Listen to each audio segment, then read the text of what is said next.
शादी भी हो गई लेकिन अब संतान नहीं हो रही। तो ऐसी क्या स्थिति होती है कि संतान सुख जीवन में नहीं होता? अगर दोनों के ही चार्टों में पोजीशन खराब है फिफ्थ हाउस की, अगर एक में ठीक है तब बाधा नहीं आएगी। शनि हो गया, इन पर किसी की नीच दृष्टि है, ठीक है, फिफ्थ हाउस पर नीच दृष्टि है, या डिग्री कम है, या फिफ्थ हाउस दूषित है, तब संतान उत्पत्ति में बाधा होती है। पहले ही ना डाउट होता है कि हम जा रहे हैं, पता नहीं होगा नहीं होगा, ये डाउट पहले ही आ जाता है। ये पूजा कर तो रहे हैं, बताइए पंडित जी ने होगा नहीं होगा, तो वो होगा नहीं होगा क्वेश्चन मार्क पहले ही लगा दिया। 5 क्लाइंट अब तक के ऐसे रहे हैं जिनको एक को 14 वर्ष से नहीं थी, एक को 6 वर्ष से नहीं थी, एक को 1.5 साल से नहीं थी, लेकिन उनको प्रॉब्लम थी उनकी ओवरी में। ऐसे क्लाइंटों के बच्चे हुए हैं। लाला को गोदी में लेके जो यशोदा माँ है वो वाली आपको फोटो लगानी है, और तभी संतान गोपाल सहस्रनाम का पाठ करना है, और आपको अपनी बेडरूम में भी वही फोटो लगानी है। नमस्कार, मैं हूं सुप्रिया और आप देख रहे हैं जीवांजलि.com। आप लोगों के बहुत सारे प्रश्न हमारे पास आए कि हमें संतान प्राप्त नहीं हो रही, या कई साल शादी को हो गए हैं, संतान हमें हो ही नहीं रही, हमने कई डॉक्टर्स को दिखा लिया फिर भी कुछ रिजल्ट नहीं आ रहा, आईवीएफ भी कराया कई बार, वो भी फेल हो गया। तमाम प्रश्न हमारे पास थे, इसलिए आज हमने ये विशेष पॉडकास्ट आप सभी दर्शकों के लिए रखा है। और सभी चीज़ों की जानकारी के लिए हमने एक बहुत ही ज़्यादा प्रसिद्ध ज्योतिषाचार्य को भी बुलाया है, क्योंकि कहा जाता है कि डॉक्टर्स तो अपना काम करते ही हैं ऐसी स्थिति में, लेकिन हमारे ग्रहों का, हमारी कुंडली का संतान प्राप्ति पर बहुत बड़ा असर होता है। तो इन्हीं सब बातों पर चर्चा करने के लिए हमारे साथ सुप्रसिद्ध ज्योतिषाचार्य शिवांगी निर्भय जी मौजूद हैं। राधे राधे। राधे राधे। बहुत सारी चीजें हम आपसे पूछ लेते हैं और पूछ भी चुके हैं। आपने बहुत सारी ऐसी बातें बताई हैं, ऐसे प्रिडिक्शन बताए हैं जो सच भी हो गए हैं, चाहे वो जून के महीने में आगजनी का हो, चाहे ऐसे केसेस आना हो, कोरोना का बढ़ना हो, या एक्सीडेंटल केस हो। आप ये सब पहले भविष्यवाणी कर चुकी थी, जो कि हुआ भी है। हम कई तरह के वीडियोस बनाते हैं अपने जीवांजलि चैनल पर, उसमें हम बोलते हैं दर्शकों से कि आप अपने कोई भी प्रश्न हो तो हमसे पूछिए। बहुत सारे दर्शकों का भर भर के ये सवाल आता है कि हमें संतान प्राप्त नहीं हो रही है, हमने सारी कोशिशें कर ली, सब कुछ कर लिया, लेकिन हमें संतान नहीं मिल रही, हमारी शादी को कई साल हो चुके हैं। सबसे पहला मेरा यही सवाल रहेगा कि अगर शादी हो जाती है, सब कुछ कुंडली मिलाई जा रही है, सब कुछ हो गया है, शादी भी हो गई, लेकिन अब संतान नहीं हो रही, तो ऐसी क्या स्थिति होती है कि संतान सुख जीवन में नहीं होता? कई बार चार्ट में पोजीशन ऐसी होती हैं ग्रह नक्षत्रों की, फिफ्थ हाउस से जैसे देखा जाता है संतान का, तो वहाँ पर कोई क्रूर ग्रह की दृष्टि हो, और या क्रूर ग्रह बैठा है, उसकी डिग्री कम है, मैत्री क्षेत्री नहीं हो, मतलब मित्र क्षेत्री नहीं हो, तो वहाँ पर संतान में बाधा उत्पन्न होती है। मेल के या फीमेल दोनों के ही चार्ट देखने होते हैं हमें। अब अगर दोनों के ही चार्टों में पोजीशन खराब है फिफ्थ हाउस की, अगर एक में ठीक है तब बाधा नहीं आएगी। मिसकैरेज हो गया वो अलग चीज़ है, संतान में बाधा नहीं आएगी। अब दोनों के ही चार्ट में पोजीशन खराब है, तब फिर बहुत सारे अनुष्ठान इस तरह के कराए जाते हैं जिनसे संतान की प्राप्ति होती है। तो जैसे क्या पोजीशन खराब हो कुंडली में तो संतान नहीं होती?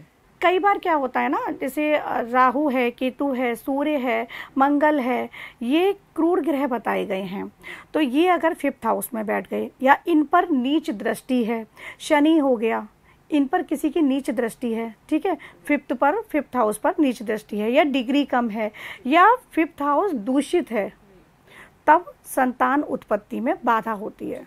देखिए, आजकल का ज़माना बहुत ज़्यादा आधुनिक हो गया है, और आईवीएफ एक ऐसी चीज़ हो गई है कि जिसको संतान नहीं भी हो रही है उसको संतान प्राप्ति हो जाती है। लेकिन बहुत सारे लोगों का सवाल ये भी है कि हम कई बार आईवीएफ करा चुके हैं, लेकिन फिर भी हमें संतान सुख नहीं मिल पा रहा, तो ऐसी स्थिति क्यों बनती?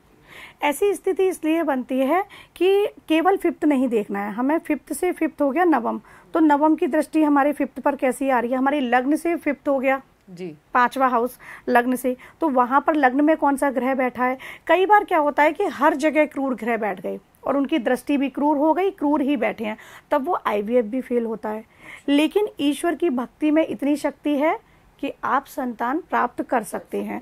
मैंने अपने कई सारे ऐसे क्लाइंटों को अनुष्ठान करवाया, पंडितों से भी करवाया, और ज़्यादातर मैं कहती हूँ आप खुद करो। अच्छा, जो लोग संस्कृत पढ़ सकते हैं तो उनको संतान प्राप्ति हुई है। ऐसे अनुष्ठान हम आपसे पूछेंगे, लेकिन ये बताइए कि अगर संतान प्राप्त नहीं हो रही है तो लड़का और लड़की दोनों की कुंडली में दोष होता है तभी ऐसा होता है, या किसी एक की कुंडली दोष के कारण? अगर किसी एक की कुंडली में दोष है तब भी बाधा आएगी, लेकिन अगर दोनों की कुंडली में है तब तो बाधा आएगी ही आएगी।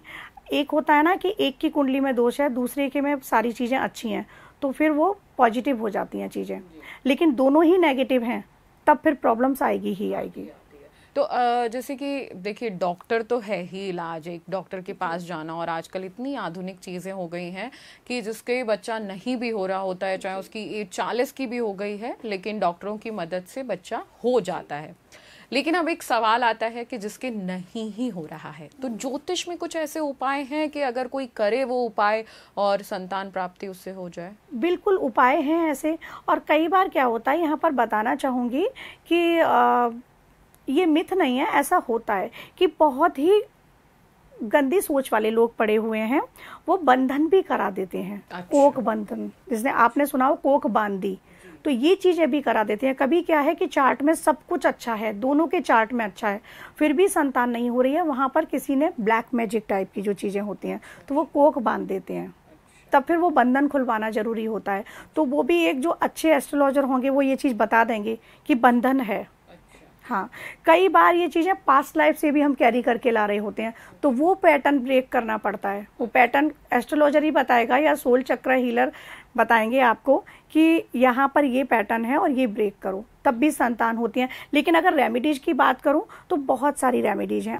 आप सिद्ध कुंजिका का पाठ कीजिएगा, 108 पाठ, संकल्प लेके, संकल्प में हाथ में जल लेना है, पुष्प लेना है, अक्षत लेने हैं और आपको दक्षिणा रखनी है। उसके बाद अपना नाम, अपने पति का नाम, पति कर रहे हैं तो अपने माता पिता का नाम, गोत्र का नाम, जिस जगह कर रहे हैं, सपोज अभी हम नोएडा में हैं तो नोएडा, कोई दिल्ली है तो दिल्ली, जिस जगह पर हैं उस जगह का नाम, जिस मनोकामना से कर रहे हैं, संतान प्राप्ति के लिए कर रहे हैं तो संतान प्राप्ति, कितनी अवधि के लिए कर रहे हो, 9 दिन में आप 108 पाठ कर रहे हो तो उसमें बताओ कि 9 दिन तक पाठ करूंगी या करूंगा, और 108 पाठ तो डेली के 12 पाठ हो गए, तो वो आप पाठ करो अनुष्ठान, आपको संतान प्राप्ति होगी। लेकिन इसमें विश्वास को बनाए रखना जरूरी है। पूरे 9 दिन पूरी कर्मठ होकर करना है, और सच्चे मन से अपने अंतःकरण को शुद्ध करते हुए, अपनी जो चेतना है, अपनी आत्मा है, उसका संबंध भगवान से स्थापित करते हुए कि वो करेंगे ही करेंगे, इस अटूट विश्वास के साथ आप कीजिए। कई बार क्या होता है, हमारा काम क्यों नहीं होता है,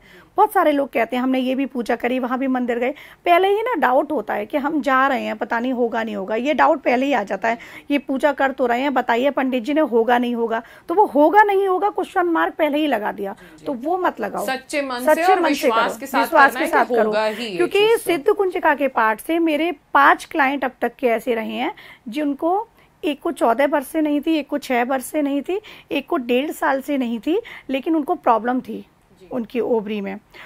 ऐसे क्लाइंटों के बच्चे हुए हैं और वो अनुष्ठान उन्होंने ही किए, मैंने नहीं करवाए किसी पंडित से, उन्होंने स्वयं किए, जैसा मैंने गाइड किया उन्होंने स्वयं किए, बच्चे हुए। ऐसे ही मदार की जड़ लेकर आओ, मदार की एक जड़ आती है, तो ये भगवान जी को चढ़ाया जाता है मदार का फूल, तो उसकी जड़ होती है, आप लेकर आओ, जड़ लेकर शिवालय जाओ, भगवान का आशीर्वाद लो, शिव जी का आशीर्वाद लो। मैं ये जड़ लेकर आई हूँ जिनके बच्चे नहीं हैं, और वेडनेसडे के दिन आप उस जड़ को कृष्ण के सामने रखो, फिर लाला के सामने रखकर, और उस जड़ को, क्योंकि वेडनेसडे जो है बुधवार गणपति को भी समर्पित है, और मदार के वृक्ष में गणपति का वास होता है, और लाला को भी समर्पित है, तो वो उनको रखो और अपनी कमर पर उस जड़ को ताबीज बनाकर बांध लो। अच्छा, मदार की जड़, भोलेनाथ से आशीर्वाद लेना है, कृष्ण जी के चरणों में रखना है, और वेडनेसडे को अपनी कमर पे बांध, मंडे को लेके आनी है, शिव जी से आशीर्वाद लेना है, वेडनेसडे लाला के आगे रख के, कृष्ण जी के आगे रख के आशीर्वाद लेके अपनी कमर पर बांधनी है। अब उसको बांधने के बाद उसी दिन से आप संतान गोपाल सहस्रनाम एक पाठ है, उसका पाठ का अनुष्ठान करो। आप 21 दिन का अनुष्ठान ले लो, पुरुष तो इसको 41 दिन 43 दिन भी कर सकते हैं, महिलाएं सिर्फ 21 दिन कर सकती हैं, तो वो 21 दिन का अनुष्ठान कर लें। महिलाएं कर रही हैं तो वो होगा ही होगा, संतान मिलेगी। अपने रूम में उसको पूजा जब आप करेंगे तो सामने जो तस्वीर लगाएंगे वो लाला को गोदी में लेके जो यशोदा माँ है वो वाली आपको फोटो लगानी है, और तभी संतान गोपाल सहस्रनाम का पाठ करना है, और आपको अपने बेडरूम में भी वही फोटो लगानी है। अच्छा, तो वो अच्छा रहेगा और लाला आएंगे आपके घर। अच्छा। तो ऐसा जैसे आपने अभी बताया कि कोख बंधन भी कर दिया जाता है, तो अगर किसी को कोख बंधन है तो उसको कैसे पता चलेगा, और जब पता चल जाएगा तो उसको क्या उपाय करने चाहिए? कई बार क्या होता है कि IVF भी फेल हो रहे हैं, लोगों के होते हैं IVF फेल हो रहे हैं, बहुत सारी उनके साथ बैड एनर्जीज उनको खुद पता चलती हैं कि एनर्जीज हैं। कई बार जैसे सपोज ओवरी में सारे टेस्ट उसके पॉजिटिव आ रहे हैं, कोई दिक्कत नहीं है, और डॉक्टर कह रहा है सब कुछ ठीक है, IVF फेल, नॉर्मल बेबी भी नहीं हो रहा, तब वहाँ 80% बंधन होता है। फिर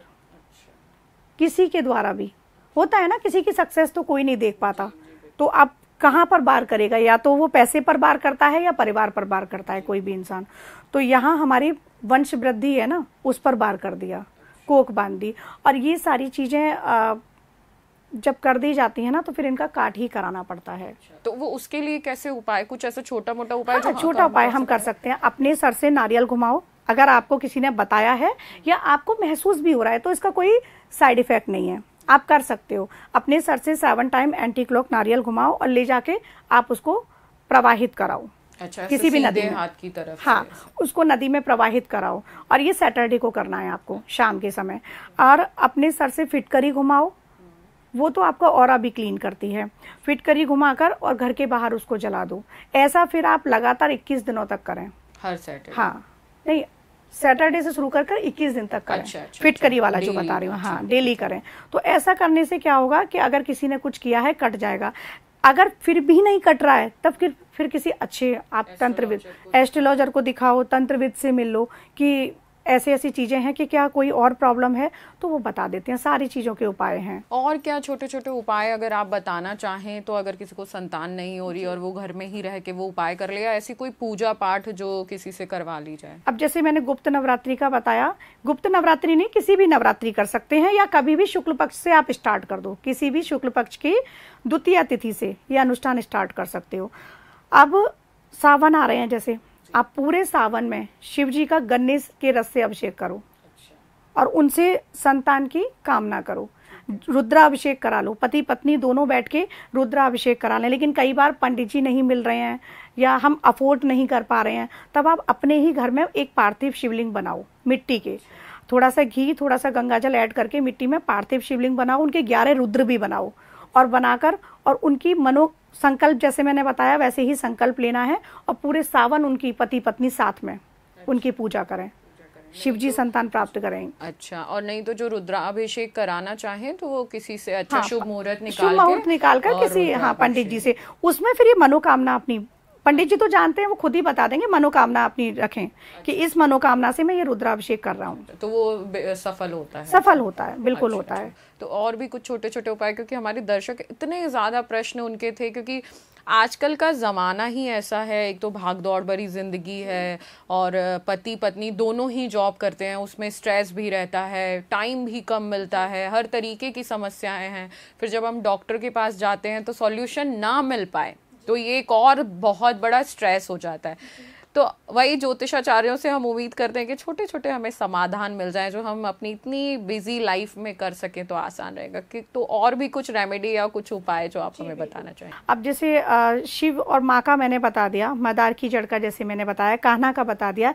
एक है छोटा सा, बहुत छोटा सा उपाय है, पूरे श्रावण मास आप या किसी भी मंडे से शुरू कर लें, आप बिलपत्र लें और श्री राम लिख के 108 बिलपत्र आप शिव जी पर चढ़ाएंगे सांब सदाशिव बोलते हुए, और उसमें जब सांब सदाशिव बोलेंगे, वो चढ़ा रहे होंगे, तो अंदर ही अंदर अपनी मनोकामना आप ये दोहराइएगा कि मेरे संतान प्राप्ति हो, जल्दी से संतान प्राप्ति हो। और शिव जी के जैसे 6 पुत्र हैं, 2 पुत्र तो हम सबको पता है, लेकिन उनके 6 पुत्र हैं, तो उनसे कहें जिस तरीके से आपके पुत्र हैं और उसी तरीके से मुझे भी वो पुत्र प्राप्त हो, या आपकी अशोक सुंदरी जैसी पुत्री प्राप्त हो। केवल पुत्र के लिए नहीं, संतान प्राप्ति के लिए कर रहे हैं हम, तो वहां ये आप उनसे बोलिएगा। आपको ये भी ऐसा उपाय है जिसमें सिर्फ बिलपत्र आपको चढ़ानी है जी। बहुत छोटे छोटे उपाय हैं, पूजा पाठ ही करनी है और ज्यादा समय इसमें लगता नहीं है। मेन ना इसमें भाव अपने शुद्ध रखो, अंतःकरण शुद्ध रखो और पूर्ण विश्वास रखो। पूर्ण विश्वास के साथ बिलपत्र, 1 लोटा जल भी प्रसन्न कर देगा शिव को। छोटे छोटे उपाय तो आपने बता दिए, तो हम जल्दी से इस चीज को खत्म करते हैं। अगर आपके पास कुछ और भी उपाय हो तो वो भी हमें बता दीजिए जी। संतान प्राप्ति के लिए एक और उपाय यहाँ पर बताना चाहूंगी। गणपति जी का संकल्प लेकर आप गणेश चतुर्थी का व्रत कर सकते हैं। अब उसके लिए हमें भाद्रपद मास तक का वेट करना होगा।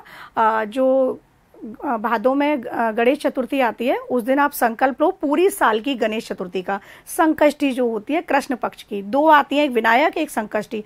आप संकल्प लो 1 साल के अंदर आपको पुत्र प्राप्ति होगी। ये भी 100% वाला है, 110% वाला ये उपाय आप कर सकते हैं। गणपति जी आपको संतान देंगे। और कहा जाता है जैसे बांके बिहारी के दर्शन करके आ जाओ तो वो भी गोद भर देते हैं, ऐसा भी कुछ है? जी बिल्कुल, बांके बिहारी में आप बोल के आइएगा वहां पर और गोद भरेंगे बिल्कुल। अब जैसे ना ये बांके बिहारी हो, कहीं भी ज्योतिर्लिंग है वहां आप जाइएगा, कहीं भी शक्तिपीठ पर जाइएगा, आप अपनी इच्छा को माँ के, प्रभु के, लाला के समक्ष रख के आओ। राधा रानी के पास जाइएगा, श्री जी के पास बोल के आओ। और वहां पर ना फिर सिर्फ ऐसे ही बोल के नहीं आनी है। एक बात मैं सबसे कहना चाहूंगी कि होता क्या है, हमने भीड़ में बस 2 मिनट बोला या फिर कभी कभी क्या होता है हम फोटो भी खींचने लग गए, तो वो एनर्जी हमारी डिस्टर्ब हो रही है।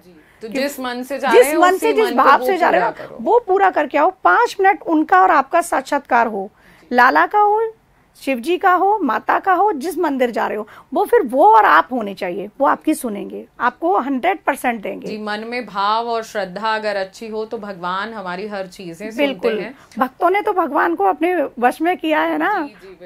एक कहावत भी है, भक्त के वश में है भगवान, तो बिल्कुल सुनेंगे वो। तो आपने इतने अच्छे अच्छे उपाय हमें बताए। निश्चित ही जो हमारे दर्शक हैं हमसे सवाल पूछते रहते थे कि संतान प्राप्ति नहीं हो रही है, किसी ज्योतिषाचार्य से पूछे कि क्या उपाय करें, तो आपको जो ये उपाय हैं समझ में आए होंगे और इसको ध्यान से आप देखिए, ध्यान से समझिए। अगर आपके अभी भी कोई प्रश्न है तो आप हमसे पूछिए। अगर आप ज्योतिषाचार्य से बात भी करना चाहते हैं तो हम आपकी बात भी करा सकते हैं।